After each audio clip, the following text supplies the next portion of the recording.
Bueno, y Elenis, al fin, ya se sabe el nombre del ex agente de la inteligencia cubana arrestado por ICE y el FBI. Se llama Tomás Emilio Hernández Cruz, eso es lo que dicen. Sin embargo, las campanas no siempre suenan, porque no se ha publicado ni fotografías ni videos como se adelantara ayer. En el programa de hoy vamos a tener a un ex alto oficial de la inteligencia cubana que estudió con él, eso es lo que tengo entendido, en una escuela de la KGB en la Unión Soviética, que además lo conoce desde que lo reclutaron. Por lo tanto, el testimonio que van a ver a continuación agregará información exclusiva sobre el último misterio público de los servicios secretos castristas aquí en territorio estadounidense. Lo analizaremos inmediatamente. Muy buenas noches, bienvenidos a Fondo. El ex capitán, oficial de inteligencia de la línea política del Servicio de Inteligencia cubano, Enrique García, que muchas veces nos ha ayudado a entender este complicadísimo mundo. Enrique, ¿cómo andas? Un gusto, como siempre, estar contigo y con toda tu teleaudiencia. A ver, tengo el nombre correcto, Tomás Emilio Hernández Cruz. Sí, un detalle nada más, ¿no? Porque bueno, es la tendencia a veces a ser recíproco, como la nomenclatura que usan las agencias norteamericanas cuando se menciona el agente de la inteligencia cubana. No, oficial. Tomás no era un agente, Tomás era un oficial de la inteligencia cubana que reclutaba agentes para la inteligencia cubana. Claro, hay una diferencia que la has explicado muchas veces, ¿no? Lo has explicado muchas veces, ¿no? Y ahora yo caí en el error. Sí, por eso te lo decía, ahora dijiste el agente de la inteligencia cubana. Ok. Sí, es un término más cinematográfico también, ¿no? Oficial de... O sea, este hombre había sido un oficial de inteligencia que recluta a agentes. O sea, y es que correcto lo que esa es una información que me pasó Miguel Cosío, que tú lo conocías. Sí, o sea, en el caso de él entró aproximadamente en la inteligencia en la misma época, el mismo año que entré yo, alrededor del año 1978. Ajá. La diferencia fue que yo entré al Departamento de América Latina y Caribe, él entró al Departamento de Estados Unidos, Canadá, que era Norteamérica. O sea, Norteamérica no, pero Norteamérica incluye México, estaba en América Latina, o sea, Estados Unidos, Canadá. ¿Qué sucede? Yo no tuve una relación inicialmente íntima con él en los primeros tiempos de la inteligencia, cuando pasé la primera escuela de inteligencia cubana en Cuba, etc. En el año 80-81, yo fui seleccionado a cursar la Academia para Oficiales de la Inteligencia Cubana, de la Inteligencia de la KGB en Moscú. Éramos 28 oficiales y él era uno. ¿Tú eras el más joven? Yo era el más joven, yo era más joven y precisamente es interesante porque este hombre tiene ahora 71 años. O sea, en el caso de él, de Tomás, que además te voy a decir primeramente cómo lo conocí y cuándo supe que se llamaba Tomás. Como sí, porque tiene otro nombre también, ¿no? Claro, su seudónimo en la inteligencia cubana es René Cruz. René Cruz. Entonces, nosotros intimamos bastante, ¿por qué? Porque en la academia éramos 28 oficiales durante 12 meses, viviendo, o sea, compartiendo las 24 horas del día. Entonces, lógicamente se establecen relaciones. Yo era el más joven del grupo, pero él era de los más jóvenes también, y era 5 años mayor que yo, o sea, es la diferencia de años. Yo, ya puedes calcular la edad mía, si él tenía 71, ¿cuántos tengo yo hoy en día? Entonces, nosotros viajamos a Moscú, a esa academia. El pasaporte oficial nuestro, con el que viajamos a la academia, esa y a la segunda que viajé después en el 85, no tenía mi nombre verdadero, ni el de él tampoco. O sea, yo viajé como Walter Díaz. Él viajó como René Cruz. Porque el nombre, o sea, el nombre malo, como decíamos nosotros, el seudónimo mío era Walter Díaz en la inteligencia, su seudónimo en la inteligencia era René Cruz. En la inteligencia, incluso en el trato entre los oficiales, nosotros siempre nos identificamos, nos hablamos a veces había gente que trataba gente por años y tú no sabías su nombre verdadero, porque para todo el mundo yo era Walter, yo era el único Walter en la inteligencia además. Y bueno, había más René, pero bueno. La W no lo usaba mucho. Entonces es interesante, como se desarrolló una relación personal entre él y yo, pues bueno, llegó un momento en que yo conocí que se llamaba Tomás.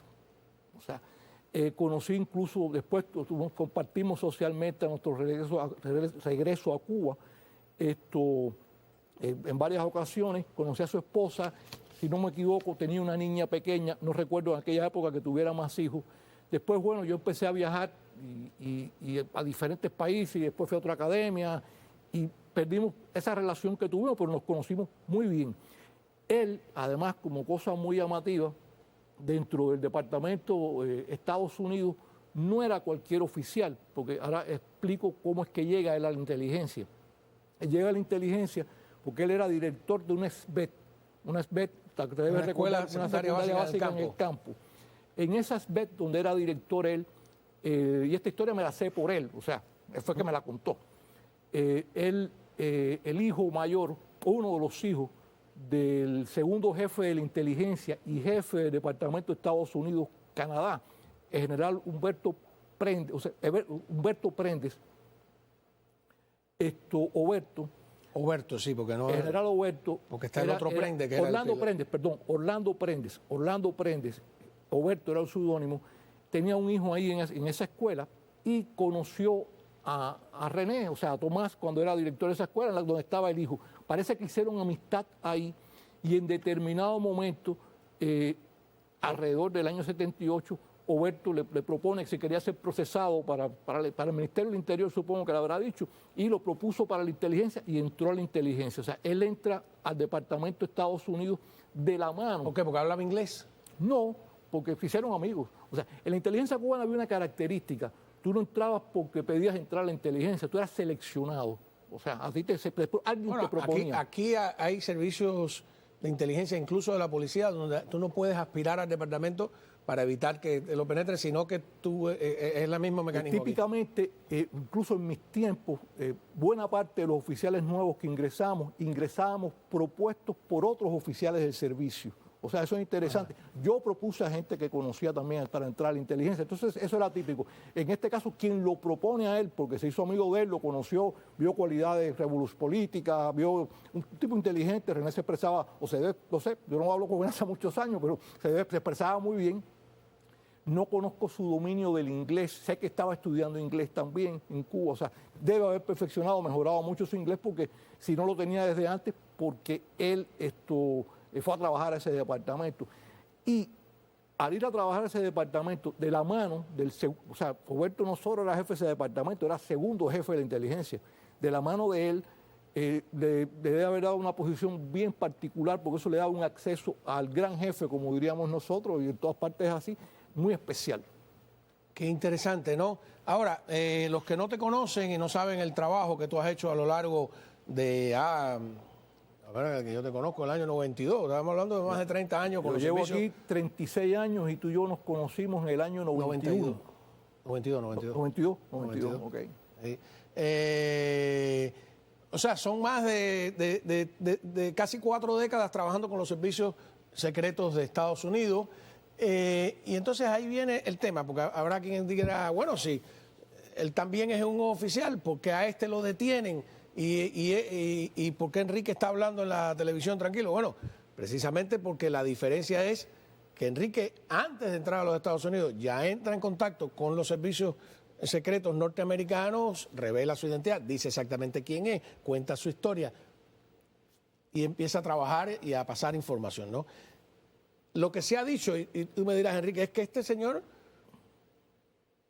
no dice nunca esta historia tan tremenda. O sea, no estamos hablando de un oficial de quinta categoría, no estamos hablando de un agente, estamos hablando de alguien entrenado en escuelas de la KGB y precisamente en el área, yo recuerdo que tú alguna vez nos dijiste hasta el número del departamento o el área del departamento que se encarga. K1 en aquella época. Para los Estados Unidos nada más. Y viene a los Estados Unidos. ¿Qué tú crees? ¿Qué te dice tu instinto? ¿Que él ya está retirado y como un oportunista vino a gozar de las mieles del imperialismo, o que podría estar todavía en una misión? No, esto es interesante y hay una salvedad sobre el tema. En mi caso, cuando yo vine, o sea, cuando yo llego a este país, el 8 de enero de... ¿Tú estabas en Ecuador? Exactamente, yo estaba en Ecuador. Cuando yo llego a este país el 8 de enero del 89, a mí me trajo la comunidad de inteligencia norteamericana. Yo estaba colaborando con la comunidad de inteligencia norteamericana, o sea, yo llego así a este país. Pero incluso vamos a poner que en el caso de René, como de otros René o otros Tomás que pueda haber en este país, que sé que los hay, hayan decidido no hacer lo que yo hice, hayan decidido pasar más años en la inteligencia. Yo no sé a qué fecha se retiró él, porque cuando yo deserté, él todavía, o sea, cuando yo vine para los gallegos a los Estados Unidos, él todavía estaba en el Departamento de Estados Unidos, o sea, no había viajado a otros países. Entonces, yo no sé en qué fecha exactamente él se retira. Independientemente de la fecha que se haya retirado, él debe tener un volumen de información secreta de alto valor para la comunidad de inteligencia norteamericana por la información incluso que puede haber obtenido en su época. Fíjate, Rocha, tantos casos que han habido que todavía a lo largo de los años salen y los agentes que tú manejaste reclutaron otros agentes. Por lo tanto, él tiene información sin lugar a dudas para la comunidad de inteligencia norteamericana. Pero bueno, tú decides, porque es el caso que voy a explicar ahora, porque yo creo que más que todo vino a disfrutar a vivir en el imperio, disfrutar lo que le quedaba de vida. Supongamos que tú te retiraste y decides aplicar una visa o a una visa en los Estados Unidos, llegaste por la frontera con México o llegaste porque te ganaste un bombo en La Habana, no sé cómo llegó aquí, llegas a los Estados Unidos. Vamos a hacer algo, porque me estás metiendo en un tema que vale la pena. Vamos a ir a una pausa que me toca y cuando regresemos ese análisis, ¿estaba aquí ya retirado o en activo? Vale la pena marcar esa diferencia y tratar de averiguarla, aunque sea especulativamente. Estamos hablando con el capitán Enrique García. Bueno, sin duda estamos escuchando revelaciones inéditas, información única que usted no va a encontrar en ningún sitio sobre este exmiembro de la inteligencia, Tomás Emilio Hernández Cruz, René Cruz, su nombre, ¿cómo se llamaría eso? ¿Un nombre ficticio? Su seudónimo. Su seudónimo, René Cruz, con el capitán Enrique García, que estudió con él, que lo conoció y que sabía incluso su función. Es un testimonio sin duda excepcional que estamos ampliando ahora aquí en esta segunda parte. Si usted nos acaba de sintonizar, pues estudiaron juntos en una escuela de la KGB en la Unión Soviética, compartieron en Cuba, etcétera. Y estamos hablando de que Tomás Emilio Hernández Cruz era un oficial, no un agente, que eso es más elevado, un oficial de inteligencia que atendía a varios agentes y que estaba en un departamento que operaba contra los Estados Unidos y Canadá. Es así, el K1 en la época que el capitán Enrique García empezó a trabajar con los servicios norteamericanos. Entonces, aquí viene la pregunta. ¿Vino a retirarse y a hacerse el tonto y ¿es algo que permitiría la inteligencia castrista o es que estaría en activo todavía? Subrayo algo, creo que comenté que el segundo apellido del seudónimo se corresponde siempre con el apellido materno, ¿no? Ajá. ¿Eso lo aclaré o no? No. Lo estoy aclarando ahora, por eso mi nombre original es Enrique García Díaz, mi seudónimo era Walter Díaz, él era René Cruz. Cruz es el apellido materno de él. Okay. O sea, esa es la combinación. Cuando nos ponían los seudónimos, nos bautizaban al entrar a la inteligencia, coincidía. Ese detalle es importante que lo subraye. Bueno, yo, en mi opinión, mira, él no puede estar enviado por la inteligencia aquí por una razón, porque tú puedes hacer un juego, o sea, la posibilidad de que te cojan, puedes jugar, esa posibilidad la puedes jugar con un agente que tiene un volumen limitado de información. Tú a una persona, además, que con su nombre verdadero no lo vas a mandar a Estados Unidos sabiendo que un día puede ser detectado por las autoridades norteamericanas y que ese señor sí tiene un volumen de información de seguridad nacional para Cuba y de valor de seguridad nacional para los Estados Unidos importantísimo. Entonces, un tipo como él no va a venir puede aquí, saber un hombre, un oficial como él? Él trabaja en el Departamento de Estados Unidos, Canadá, Juan Manuel, pero específicamente yo sé que trabajaba el área de Estados Unidos.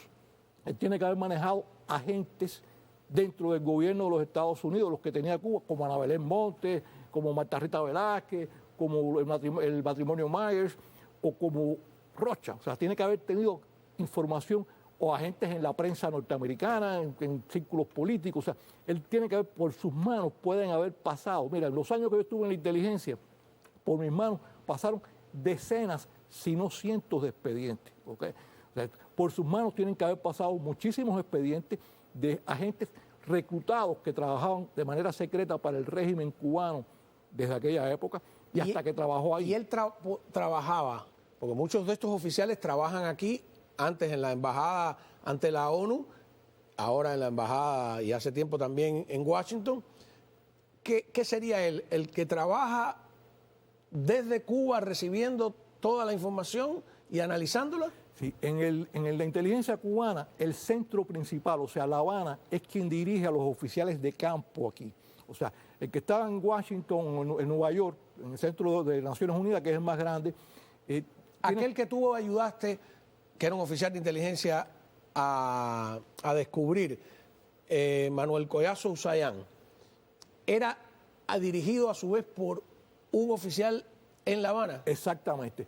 En Cuba, el oficial que está sentado en el escritorio, que yo eso lo hice también muchos años en Cuba, es quien lleva los expedientes de cada caso, es quien prepara las agendas para cada entrevista con los agentes, es quien le dice al oficial que está en el oficial de campo qué es lo que tiene que hablar, qué es lo que tiene que... O sea, eso facilita que el trabajo se pueda hacer mejor. Hay otros servicios de inteligencia en el mundo que no trabajan así. La inteligencia cubana trabaja así y, por cierto, y la KGB, o sea, la inteligencia de la KGB soviética trabajaba así también. O sea, que él sería un oficial no de campo, sino que está en lo que llaman centro. Sí, pero eso es rotativo. A lo mejor si salió a otro país. Está en el centro principal, va a un momento determinado a trabajar al campo, como me pasó a mí, como le debe haber pasado a él. Y el que está en el país, cuando regrese a Cuba, va a hacer ese trabajo en Cuba. O sea, rotan. Se rotan. O sea, que tiene que tener un volumen, como tú dices, de información, de nombres y apellidos. En la época en que yo he señalado en programas tuyos durante los años, en la época que puedo decir, que bueno, no sé qué habrá pasado después, pero puedo decirte que en los años mediados de los 80, el volumen informativo que llegaba a la inteligencia cubana al Departamento de Estados Unidos era de tanto valor que todas las semanas cuando llegaban los paquetes, no solo la información que venía cifrada, etcétera, todas las semanas cuando llegaban documentos muy valiosos de los Estados Unidos originales, el jefe de la inteligencia iba directamente, sin pasar por el ministro del Interior, a la casa de Fidel, a despachar de Fidel y a explicarle a Fidel. O sea, la inteligencia generaba en esa época información valiosísima que iba directamente del Servicio de la Inteligencia del Departamento de Estados Unidos a jefe de la inteligencia y de ahí a Fidel Castro, sin que pasara por manos del ministro del Interior, que típicamente debería ser informado, y no eran informados. Entonces, yo tengo constancia que al menos en la época en que yo estuve, la información que procesaba el Departamento de Estados Unidos era extremadamente valiosa y vulneraba muchísimo la seguridad nacional de los Estados Unidos. De ahí que una persona como René, como digo yo inconscientemente, Tomás, tiene, por derecho propio, tiene que haber conocido muchas cosas. Porque sí, la idea de tenerlo de espaldas, de demorar, a mí me dio la impresión de, digo, bueno, quieren interrogarlo sin dudas en ninguna clase. Entonces, aquí viene la pregunta concreta. ¿Tú crees que estaba activo, semiactivo, pues invento ese término, o que estaba descaradamente retirado aquí? Este es el punto, maestro Juan Manuel. Yo pienso, es una apreciación, es un análisis. No sé en qué fecha él se retira en un momento determinado de la inteligencia. Llega aquí a los Estados Unidos, no sé tampoco cómo llegó, si llegó por la frontera sur, si llegó de otra manera, no sé si hasta dónde los cubanos pueden haber detectado que él estaba viniendo para los Estados Unidos, porque si vino a través de un tercer país, los cubanos no tienen por qué saberlo.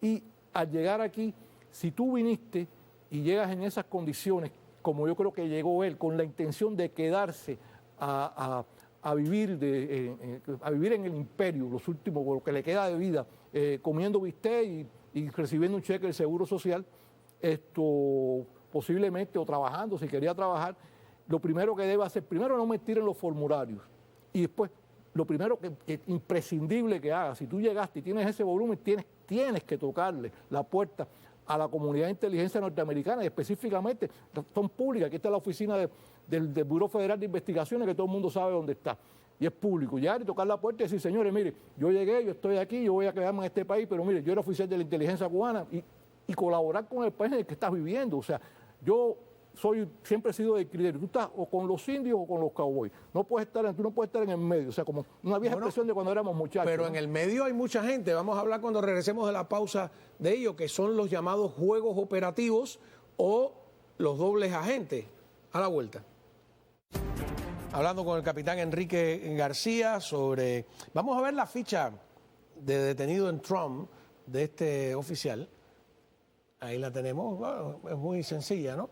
Tomás Emilio Hernández Cruz, que ya sabemos que el seudónimo era René Cruz. A ver, tú dices, el hombre vino aquí a retirarse.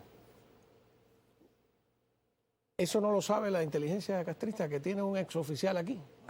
Deberían, en teoría, saberlo, pero hoy en día mantener ese tipo de control a ellos les cuesta más trabajo. Además, ¿No 65 años? No sabemos por qué vía entró. Puede haber ido a otro país y de ese país llegar aquí. O sea, eso es interesante.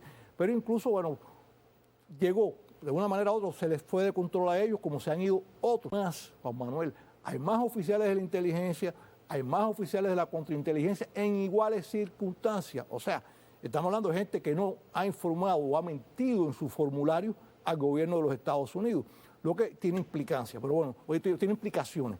Entonces, en el caso de él, yo sigo pensando, descarto la posibilidad que fue un enviado, de todas maneras, me parece una actitud bastante poco seria y cínica, ese es el término incluso, si tú decidiste pasar los años de retiro que te quedan en el país que combatiste. Unidos. Exactamente, y entonces tú tienes que estar de un lado, o sea, tú no puedes querer seguir protegiendo a esa inmunda dictadura que ha destruido ese país, de la que tú fuiste parte, de la que tú además fuiste parte del departamento que trabajaba contra la seguridad nacional de los Estados Unidos directamente, aunque todos los oficiales de la inteligencia trabajábamos contra los Estados Unidos desde cualquier lugar del mundo. Tú fuiste parte de eso. Entonces, un tipo con esas características, una persona con esas características, no quisiste hacer lo que hice yo, ok, esa fue tu decisión, pero ya que decidiste en un momento de tu vida irte de aquello, bueno, pues entonces por lo menos tienes que tener, yo digo, clandestino aquí. La honestidad de decirle a los norteamericanos. Porque está clandestino aunque estés con tu propio nombre. Ahora, si no lo hiciste el primer día, todos esos agentones, exoficiales, etcétera, de inteligencia, contrainteligencia, etcétera, que nos están viendo, tienen ahora la oportunidad de ir al FBI y decir, mira, llevo 5 años aquí, pero tengo que decir la verdad, o no. Por supuesto que sí, Juan Manuel, incluso él mismo, estoy seguro, y bueno, no puedo hablar por las autoridades norteamericanas, pero todavía si en estos momentos él está dispuesto posiblemente a colaborar de una manera consciente o a decir muchas cosas al gobierno de los Estados Unidos, posiblemente hasta el caso de él, no lo sé, no estoy hablando a nombre del gobierno norteamericano, estoy dando mi opinión personal. Posiblemente creo que hasta un caso como él tuviera solución. Pero cualquiera que esté en la situación de él y que no haya sido arrestado todavía, llegue y explique lo que está pasando y explique lo que sabe y normalice su situación, yo sí creo que va a ser tratado de una manera, puede ser tratado de una manera diferente. Ahora, como el mundo de la inteligencia es tan complicado, existen los juegos operativos que fue los que Aspillaga denunció. Un juego operativo, me rectifica, es cuando preparan a alguien para que sea, entre comillas, descubierto y en realidad penetrar al otro servicio, ¿no? Es más o menos. Una carnada. Es una carnada, ¿verdad? Entonces tú dices, ¿cómo saber que no es un juego operativo, que no es una carnada, que es alguien que está ahí a propósito? ¿Cómo que tú dijiste una vez una frase? Que se hace visible. Para mí es muy fácil. Yo te lo simplifico. Con un oficial operativo, el oficial operativo dirige un juego operativo. El juego operativo va a tener un volumen de información limitado. El daño siempre es un daño controlable si el juego operativo se vira para el enemigo. Un oficial no, con un oficial de inteligencia, o sea, eso es básico en la teoría de inteligencia. Tú no puedes hacer un juego con un oficial de inteligencia. No sabe demasiado. Porque si te lo volumen de información que tiene es tan grande que ningún servicio se va a autodestruir. O sea, entonces... Claro. Es como lo que dicen con Alcibiades Hidalgo, que si es que si lo mandaron, digo, sería una locura mandar a alguien que sabe tanto.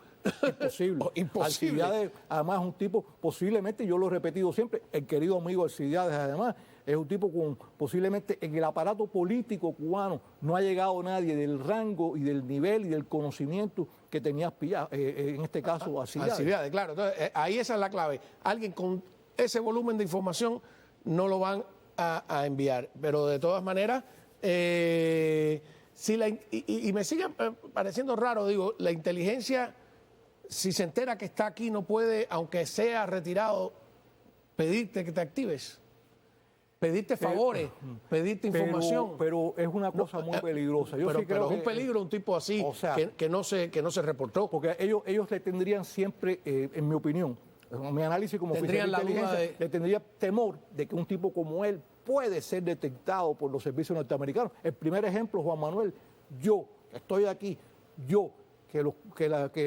los servicios cubanos saben perfectamente que trabajé durante años para la comunidad de inteligencia norteamericana, sé quién es él. Entonces, si yo sé quién es él y lo sabía hace 36 años, posiblemente hace 36 años, la comunidad de inteligencia o parte de la comunidad de inteligencia norteamericana supiera quién era él.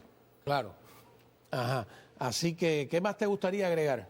No, eso, o sea, que no necesariamente, tú aquí podrías preguntarme, bueno, ¿y por qué tú dices que podría saberlo la comunidad de inteligencia y por qué lo dejaron entrar a este país? Bueno, porque este es un país donde entran y bajan volúmenes de volúmenes tan grandes de personas, no todas las... Y los peligros de un éxodo masivo como el que hemos tenido. Y no todas las informaciones que tienen determinadas agencias se le pasa a todas las agencias también. O sea, hay compartimentación entre las agencias según las características de la información que sea.